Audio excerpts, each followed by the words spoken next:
kawinnya, terima nikah dan jodohnya. bukan kawinnya. Ya sama saja, Oh, kita iya. berhalus bahasanya. Oh, iya, iya. Nggih, kalau nanti saya ini kata-katanya saya nikahkan dan saya kawinkan, koyo apa dikawin. Halo semuanya, hari ini kita akan membahas salah satu elemen terpenting dalam akad nikah, yaitu ijab kabul. Apa itu ijab kabul? Apa fungsinya? Apa saja syarat-syaratnya? Dan makna dari ijab kabul? Dalam kehidupan, setiap manusia menginginkan sebuah prosesi pernikahan dapat berjalan lancar, termasuk terpenuhnya syarat dan rukun di dalam pernikahan itu. Perlu kita ingat bahwa dalam suatu pernikahan, terlaksananya pernikahan yang bertujuan untuk mengikat hidup berumah tangga. Firman Allah Subhanahu wa taala dalam surah An-Nisa ayat 21 yang artinya, bagaimana kamu akan mengambilnya kembali pada kamu telah menggauli satu sama lain sebagai suami istri, dan mereka pun istri-istrimu telah membuat perjanjian yang kuat, ikatan pernikahan denganmu. وَكَيْفَ تَأْخُذُونَهُ وَقَدْ أَفْضَىٰ بَعْضُكُمْ إِلَىٰ بَعْضٍ وَأَخَذْنَ مِنكُم مِّيثَاقًا غَلِيظًا. Pengertian ijab dan kabul. Ijab kabul atau ijab dan kabul berasal dari kata wajib yang berarti mewajibkan dan kata kabul asal kata bahasa Arab yang berarti menerima. Ijab adalah suami meminta menikah dari wanita atau wakilnya, sedangkan kabul adalah penerimaan istri dengan sigah yang menunjukkan demikian atau sebaliknya. Pada saat akad ijab kabul, wali berkata, Saya nikahkan anak saya Aisyah dengan mahar emas 10 gram dibayar tunai. lalu disambung oleh mempelai pria. Saya terima pernikahan Aisyah dengan mahar emas 10 gram dibayar tunai.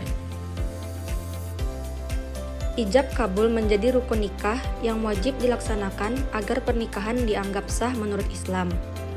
Adapun fungsi dari ijab kabul, pertama, untuk mengubah status dari yang haram menjadi halal.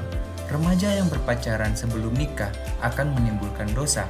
Lalu, adanya pernikahan, pria dan wanita berduaan tidak lagi mendatangkan dosa.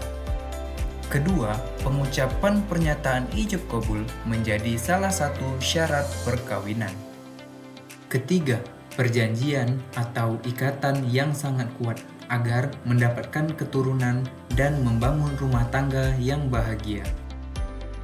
Keempat, sebagai simbol perjanjian dan tanggung jawab antara pasangan. Syarat-syarat ijab kabul, akad harus dimulai dengan ijab dan dilanjutkan dengan kabul.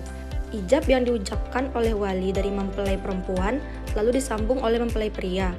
Materi dari ijab dan kabul tidak boleh berbeda, seperti nama si perempuan, secara lengkap dan bentuk mahar ijab dan kabul. Harus diucapkan secara bersambungan tanpa terputus walaupun sesaat.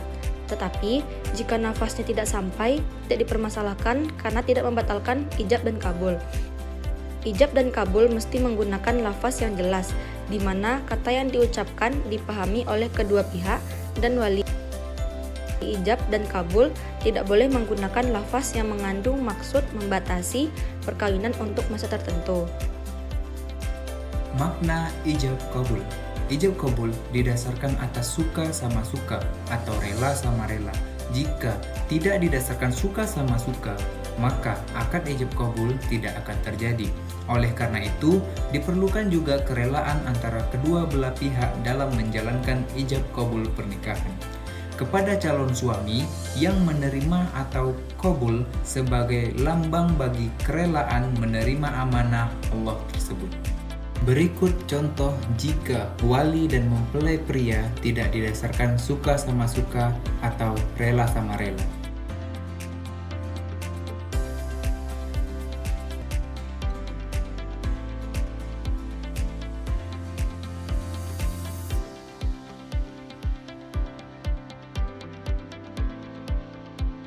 Sekian pemaparan video pembelajaran dari kami. Sekian, terima kasih. Wassalamualaikum warahmatullahi wabarakatuh.